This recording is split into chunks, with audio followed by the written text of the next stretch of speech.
true. All right, so the next game we're gonna be watching is Nico versus Melon Monkey. It's gonna be a ZVP. Now, Melon Monkey's Zerg, very strong, tier 2, teammate of mine.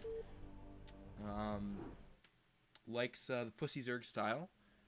And Nico, I've seen him, I remember he did one base reverb before, which was awesome. I remember that, but I don't remember a ton about him.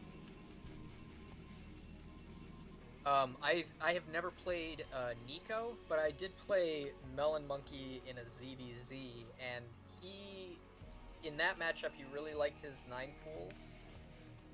He was actually pretty aggressive. I think he opened 9 pool speed one game and just straight up killed me when I went 12 pool, so that's interesting that there's such a dichotomy of styles. See, I assume you mean that he likes the refugee style of you take another natural and just turtle with sunkens and lings until you have a billion drones and then you just win, sort of thing. Right, yeah.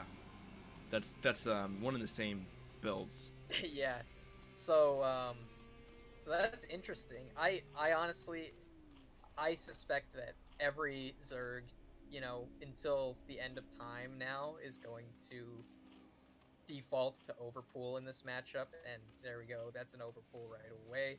Just because overpool, you get lings out in time to threaten a cannon run by, which is enough to force the Protoss to place a cannon before their forge, if they're going forge fast expand. However, we see Nico going for gateway expand, which is, I think it's honestly crazy at this level. It is such a fragile build. It's so micro heavy, so APM, so multitask dependent, and overpool is the natural counter to this. The lings come out at the perfect time to be able to defend. Your hatch is not so slow that you don't have creep to drop a sunken colony at your front if you want to defend. And if Protoss slips up and they lose 3 or 4 zealots attacking into your base, all of a sudden here comes 6 lings across the map, and they're in your base before you even have a chance of your cannon finishing. So, Yeah. this is very, very risky, but we'll see how it plays out. Very normal opening from Melon Monkey. Well, that's the thing, right? Is that I mean, I'm way too scared to try gate first. I mean, maybe at one point, but I'm just still trying to work on getting my builds that start out of forge down, and that's going to be a while. So Yeah. the thing with gate first is that it does allow you to pressure the Zerg and forces the Zerg to get more lings out, and you can delay their tech, and that's the perk of the going gate first as opposed to going forge first. You can hit timings, but they're just going to be a bit later. That you're not really pressuring the Zerg in the early game. Yeah, I think I heard G5 say that he's been playing StarCraft for 15 years and he would never try this strategy because it's so... what happens if they just run 6 lings across the map right now? You have nothing at home. It's just that the pressure is sufficient enough that for most Zergs, they have to overbuild lings, and they have to stay at home so that they don't die and they don't lose all of their drones to this kind of style. So, it looks like he's not even going to commit with these zealots and try to go into the main and do any damage at all. He's just got these zealots and he sort of stood them out in the middle of the map and now he's bringing them back home, but this wall is holy. It's the wind passes very easily through this wall, as it were. These Zerglings are just looking to pounce. Forge up now, that helps, but... Yeah, I think he can do it now with if he moves a probe up. So, okay, now it's a pretty good wall. Or, pretty... For Sylphid, it's a great wall. So, he already has done some damage in the sense of forcing out a bunch of lings, making the tech and drone production later. And it looks like Melon is going to try to dive here.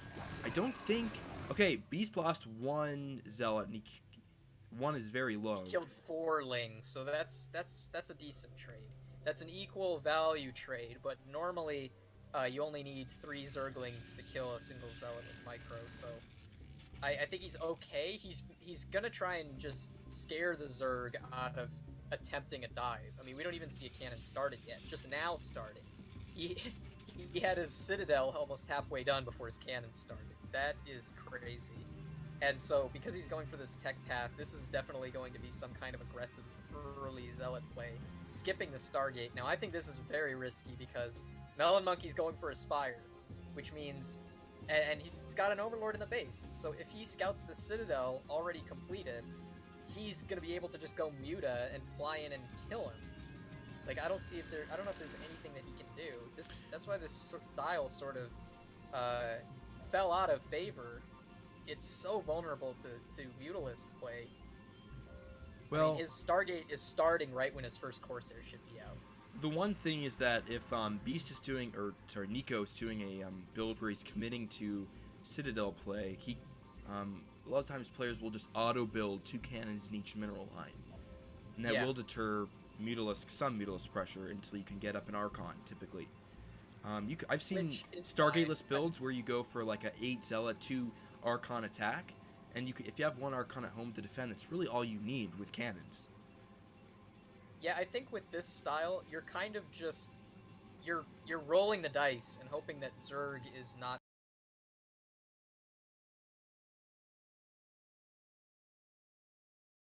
every cannon that you build slows down your Templar, it slows down your Corsairs. You're gonna have fewer Zealots for this attack that he's building up for. So you do sacrifice something to be safe against everything. You're slowing down everything else as a result. And Protoss is playing in the dark. You know, there's no probe in this base. There's no vision of what kind of tech that he has. If Zerg was going for a Hydra bust right now, you know, he's only got 1 cannon and some Zealots to defend against that. If he's going for Mutalisks, he's only now getting these cannons in the main. So it's risky, but I don't think that Melon is going to commit to anything overly aggressive. This just looks like standard 5-hatch Hydra. Well, here's the thing. Crucially, Nico's +1 is way late. I mean, it's not even halfway done. So I think that's really going to kill any potential that he has to do significant damage. He's going to have 2 Sunkens and a few Lings. Now, okay, you might be able to get some drones here. Yeah, I mean, there's 2 Sunkens and 1 Mutalisk. One thing that's important to know about Zealots is that they are actually invincible to Mutalisks. The counter to Mutalisks is Zealots, so... But there's no opening here. Okay. He's got static defense. The Mutas are out now. Plenty of Lings getting chased. He's just running around looking for a target. I don't think he's going to find one. Yeah, he's actually done 0 damage with this attack so far. If he can get some drones here, that'd be nice, but he's running by... Yeah, this is not a very well thought out attack from Nico, and it's really hurting him. I think that's similar to something you see a lot in ZVT, where the Zerg is looking to get damage done with Mutalisks, and they just end up weaving their way through the entire base, taking a little bit of damage, and not really accomplishing anything. This Corsair is a little bit annoying, but, I mean, Melon Monkey's identified it, so he's getting Mutalisks. Unfortunately, I don't think his second gas is up, so he's going Mutalisk off of 1 gas. This is suboptimal. Yeah, and somehow that 1 Zealot snuck in and got about 5-6 drone kills and forced a drone pull, so miraculously, Beast got some damage out of that at the tail end of it, and also getting a few Overlord kills as well. Yeah, I think he's actually totally fine now. After that was just a slip-up, and I mean, now he's got an oversaturated natural and a completely undersaturated main base. The Mutalisks came in, killed a cannon, got a few probes, forced a probe pull, so a little bit of damage for Melon Monkey, but the Sair count's getting decently high.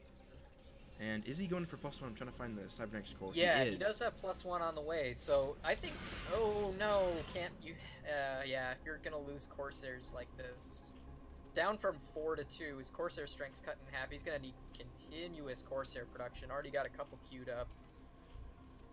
And the Mutas are out. I mean, I really think that if this second gas was on time, it would have been a decisive blow, but I think that his second gas timing came right as the Zealots were moving across the map, so I guess he was preoccupied with handling that. nevertheless, this is 6 Mutalisks, and those Corsairs are going to be forever vulnerable to Scourge until he's able to build up a critical mass. At least 6, probably, when you have Mutas alongside. The Mutas can just bomb in on top of the Corsairs with Scourge hidden underneath them, and if you clone them, man, those Corsairs will evaporate, split up the Mutas, and they're done for. And meanwhile, there hasn't been a secondary Zealot attack. Okay, he's moving out now. He just started +2. He's gonna try and get some activity with these Zealots. Muta's flying into the main, though. Trying to get on top of that cannon, he decides against it. Just gonna go back home and defend. Yeah, plus 2. Another thing to note is that +2 is very late for Nico. So this attack is going to be quite delayed. He's moving out with some Zealots and an Archon and Corsair. He's going to pretty much dive in on this base. Okay, he needs to attack from the south. Yeah. This is going to go horribly wrong wow. if he attacks from north, I think. Okay, Yeah, but getting he did Overlord kill- kills, though. Yeah, and he killed a lot of the Mutalisks. That was a lot of his ground force right there. Archon running around the back, trying to splash onto these drones. Oh, wow, big hits. The Zealot's just causing chaos in this base. I don't even think he needs to get on top of these Sunkens. The drones are just throwing themselves into this battle. But he is going to hold it off from the looks of it. Yeah, that's the thing, is that those just two Sunkens, just so much cumulative damage put into those Zealots there while the Zealots were walking around. But still a decent amount of damage. Oh my goodness! Oh my gosh. He The just killed, Overlord like, kills. 5 that's Overlords, nice. 6 Overlords. This is +1. +1 Corsair's going crazy. Man, this hurts my little Zerg heart. I've lost so many games like this where you're at 56 out of 13 supply and you're just spending all of your larva and all of your minerals rebuilding Overlords, just desperately trying to find a way to get these Corsairs out of your base. And meanwhile, taking a 4th or a 3rd base behind. Excuse me. Yeah, that was huge. I mean, sending Melon's economy into the Stone Age again. He's killing more Overlords. Oh man, this is such a bad feeling for Melon. There's actually nothing he can do. These are slow Hydralisks. Yeah, slow Hydralisk. I think Melon Monkey has been pretty deficient in terms of his upgrades. Like, he's only at +1 attack on the Hydralisks. And I don't even know if he has range. He's just getting speed now. Gonna try and take a 4th base right at the time that Nico is taking his 3rd base. Pylon walling off this high ground 3rd base with only a single ramp, just like you suggested in the last. The and Overlord kills upgrades. continue. Oh my gosh, yeah. 58 out of 21. And Nico is just going to explode because nothing is preventing him from building up his economy and his army at the same time right now. Wow, continuing this attack. The Hydras are too preoccupied with the Zealots to even target these Corsairs. Ooh, great storm on the drones. Oh, storm. Wow, that was an amazing holy.